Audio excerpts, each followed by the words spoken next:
Okay guys, thanks for all coming and welcome to this presentation on how to cut your trade reporting costs and stay compliant.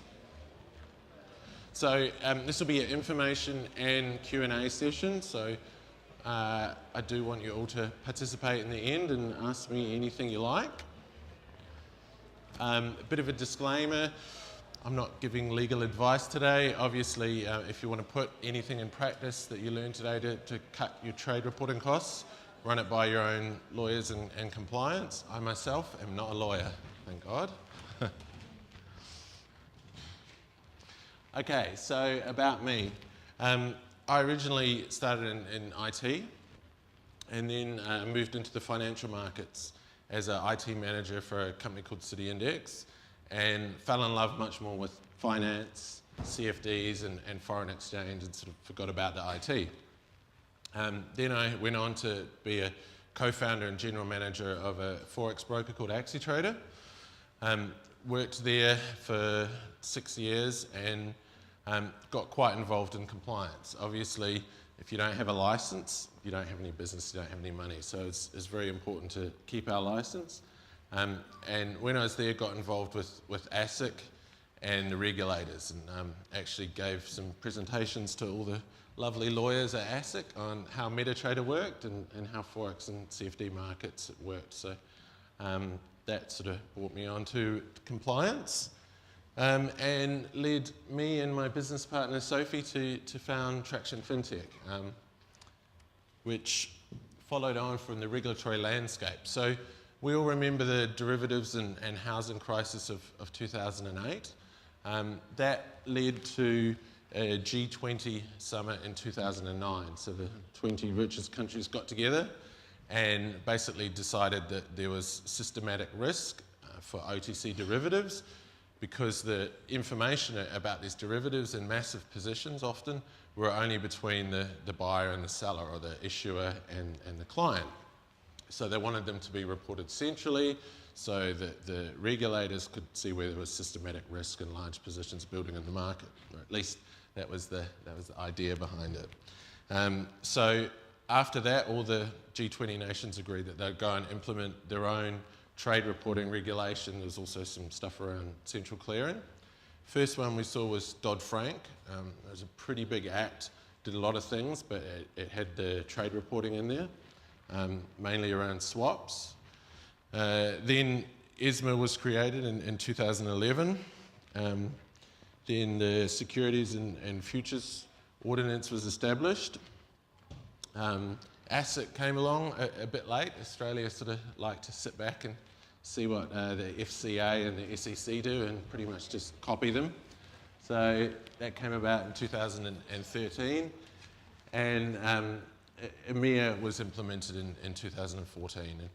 And, the ASIC regulation was phased, so it's just came into the Forex and CFD broking space a little over a year ago. Okay, so what's on the future? So SFO Phase 2 implementation in Hong Kong, EMEA Level 3 validation. So any of you who are working for a broker at the moment, currently reporting, you're probably thinking about MiFID 2 coming into play in 2018. There's actually some tightening up of the EMEA regulations and data fields, which should be happening about March next year. And obviously MiFID 2, one of the big new regulations around reporting coming in 2018. There's a map of the regulatory landscape. Okay, so moving on to the crux of what I'm talking about today, which is how you can cut costs.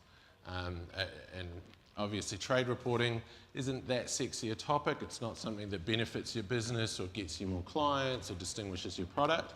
It's something that you have to do to keep your license, and it's a cost. So there are some significant ways which you can report, stay compliant, and do it in a more effective and more cost-effective manner. So one of the things to consider is knowing what to report.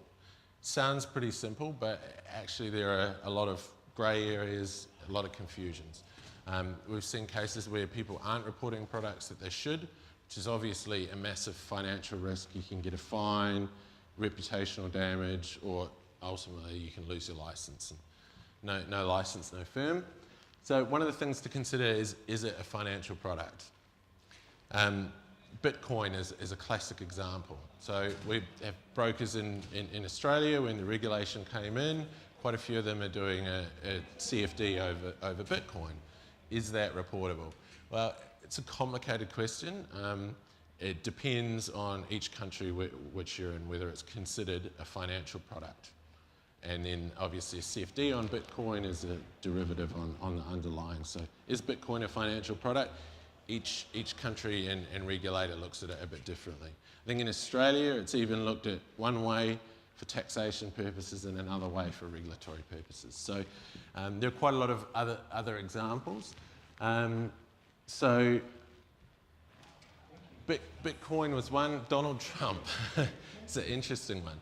So some brokers actually do binary options and CFDs or spread bets on things like, is Donald Trump going to be president? I had a friend who made a good trade on that recently, so I thought I'd pop it in my presentation. Obviously, that is a derivative, but it's not a derivative of a reportable financial product. So I'm sure there are some brokers out there who probably ended up reporting and paying for data they sent to a regulator or their trade reporting agent that was on things like a binary option over Donald Trump, and he's certainly not a financial product. Okay, here's a table of what needs to be reported where. So basically the trade reporting is over-the-counter derivatives on the underlying financial products, which are generally broken up into these categories. So rates, FX, credit, equity, commodities, valuation and collateral. And you can see from the chart, ASIC in their wisdom cover everything. ESMA out of Europe also, and then some of the other jurisdictions don't cover all those products. So obviously if you're in Hong Kong, you don't want to be reporting the equity CFDs that you're doing. That not required, something to consider, and it would be a waste of money if you did. This is just another chart I won't go into too much, covering the message types, the updates that need to be made to a trade repository in each jurisdiction in relation to a product. Okay, so another way to cut costs is legislative arbitrage. So a lot of brokers here will have 1, 2, 3, maybe more licenses. So we see a lot of the firms with an ASIC license will also have a CISIC license. They may also have a FCA license as well. Especially for the larger brokers, it gives them more trust onshore, and it's also a bit of a hedge. So the whole business isn't relying on one license. An interesting thing we saw around that recently was Plus 500. Got into some trouble around their license and their compliance procedures because they had multiple licenses. They were very easy for them to switch everyone over and carry on operating as a firm. So I'll give you a few examples of how some of our clients use those multiple licenses to structure the way they're trading, to cut what they have to report, the amount they have to report, and to have it in the most beneficial jurisdiction. So hopefully a lot of you are familiar with matched principal license, where a FCA license requires less capital, where it's effectively hedging all those trades. So for a broker that, for example, has an ASIC license, they also have a UK office, and they choose to hedge all their trades from their FCA licensed entity through to their Australian entity. There are some very effective things they can use to cut down double reporting on those trades. So in the UK, they can have a single set of trades getting backed out to Australia.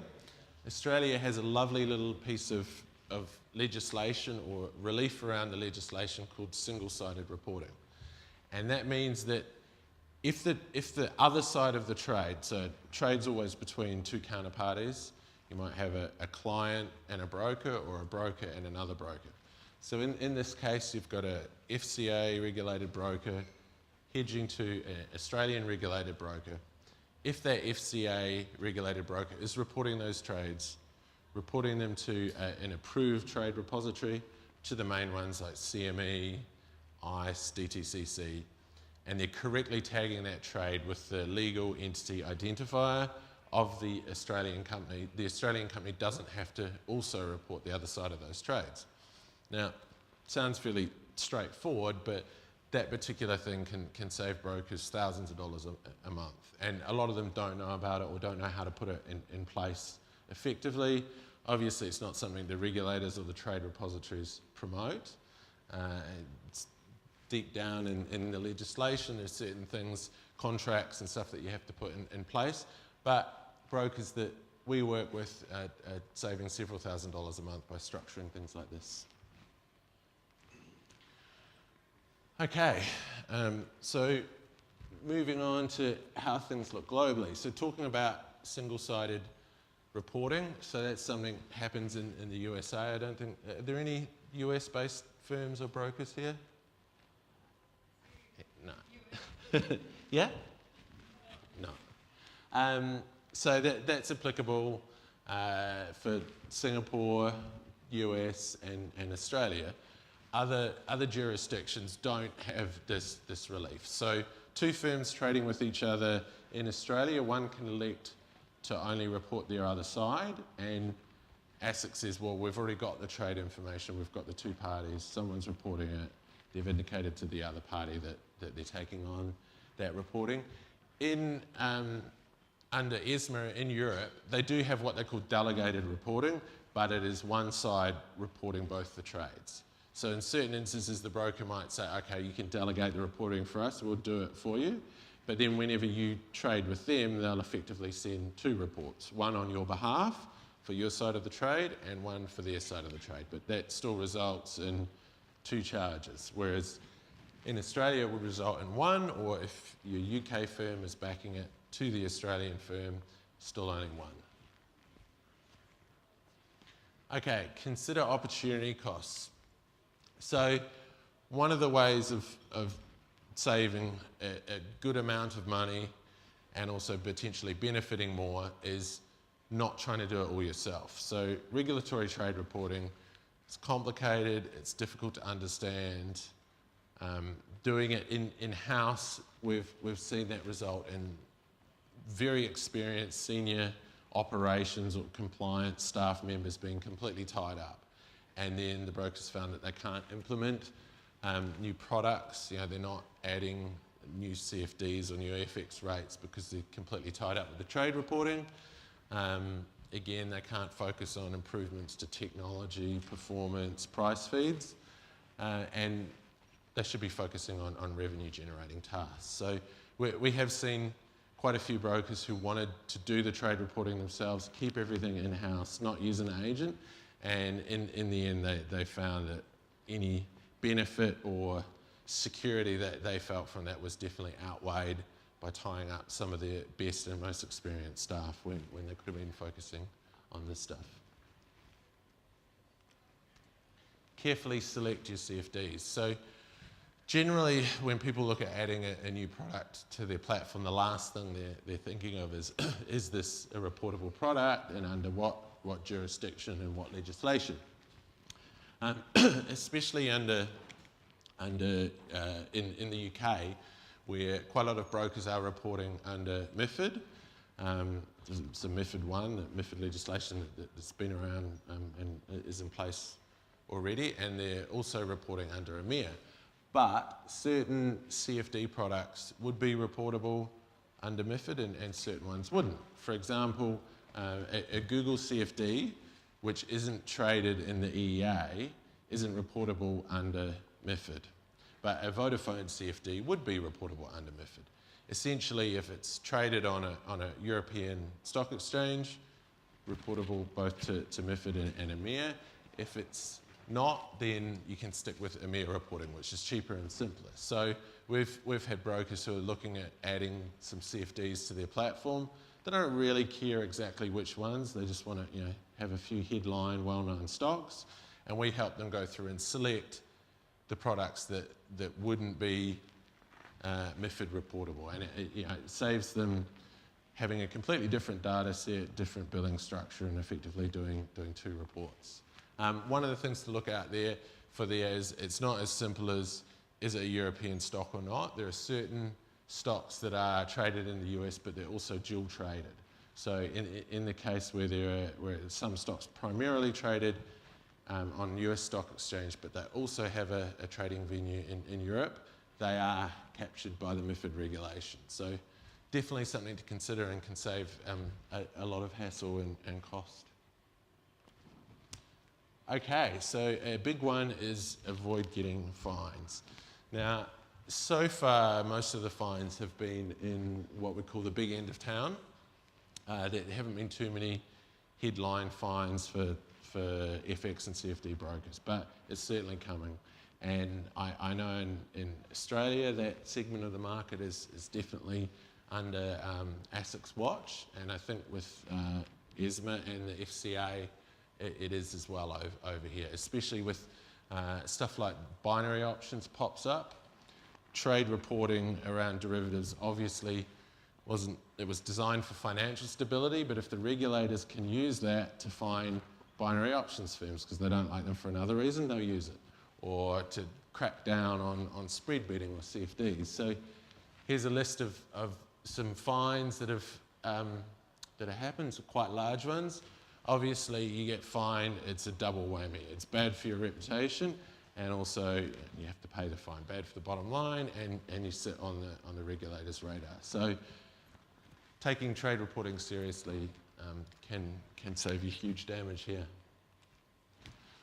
Okay, so now we'll move on to the Q&A part of my workshop. So if I could have some questions from the audience, that would be great.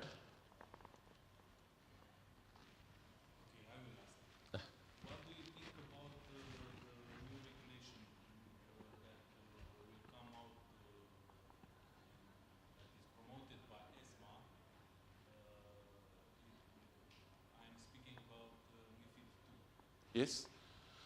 What do you think? What will be, because right now the European investors don't have any more faith in SciSec, and everybody is looking for the FCA regulation. And with this Brexit, we really don't know what will happen. So look, I think...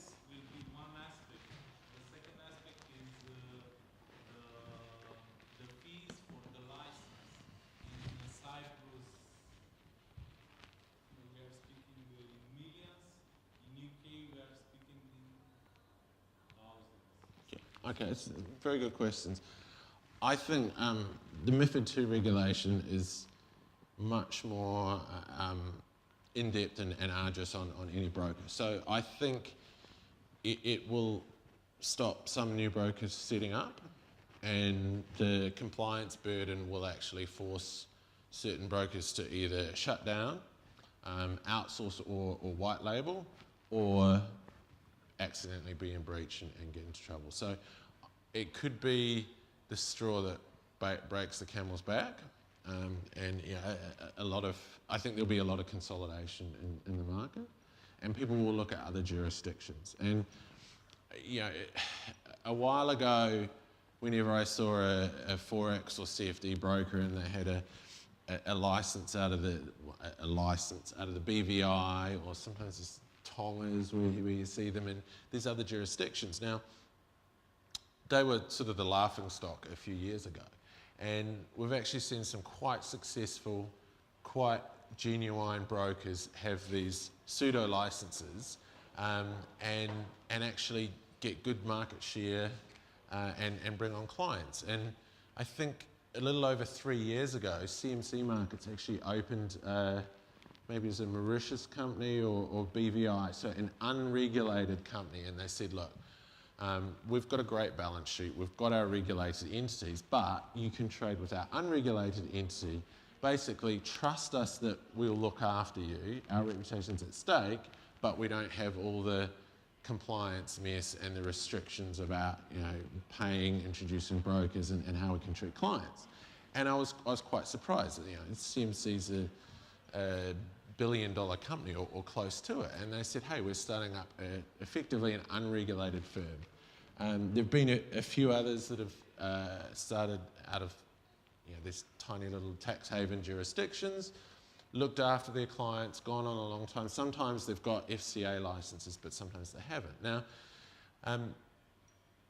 clients can often lose out under regulation as well. So if regulation also gives them a certain amount of protection, but if clients can trust a broker, I think we might actually see some reputable, good, well-established, well-funded brokers move their clients offshore, perhaps shut down their licenses, and people will be trading effectively on trust, on what they hear on social media, on rankings as opposed to protections or the limited protections they might get with a regulator. And sorry, what was the second part of your question as well? So you sort of had a second part of the question, or is that? Yes. Oh, the cost of Cyprus compared to. Yes, with this new MiFID II regulation right now, we are speaking about 36 modules, new modules. If nobody was understanding the MiFID I that was having only 7 modules, right now MiFID II has 36 modules, Yeah. including a lot of reporting and technology infrastructure that everybody will need. So my question is, what do you think will happen in the future with every primary broker that right now are regulated by SISEC or by FCA? Will they move to a lower jurisdiction like Belize, like Vanuatu? Vanuatu is level 5 as the regulatory level, and FCA and SISEC, and also Malta is level 3. So yeah, look, I think a lot of them will. Between them are Seychelles, Belize, and Malta's European jurisdiction goes under the earth. yes, That's what it says. yes, You will report according to the regulator's plan. Not a yes, yes. This is what I And Yeah. spoke will also. be Can you please let me speak? So yeah, look, I think you're right. Some of them will move. Also, the thing to remember about MiFID and MiFID II is the D stands for directive. There's also MiFIR, which is the regulation.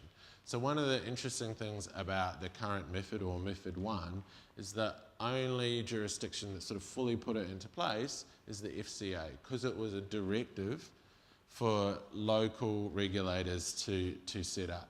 With MiFIR, which is coming in with MiFID II, that's actually regulation. So part of it's directive, part of it's regulation. I think Cyprus might not follow the directive parts, but the regulatory parts they will have to follow.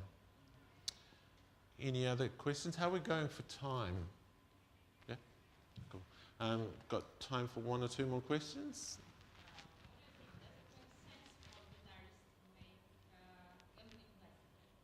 Sorry, I didn't for the binary options. What do I think about the licenses for binary options? Like to get a spread betting license? they will be not alive if they stay inside current regulations after a year. So they need to do something. Yeah. For example, So look, I think binary options has been interesting there.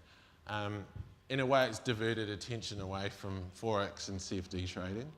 And I know at least with ASIC, maybe 4 or 5 years ago, CFDs were a really dirty word, and they were getting a terrible reputation in a similar way that binary options are at the moment.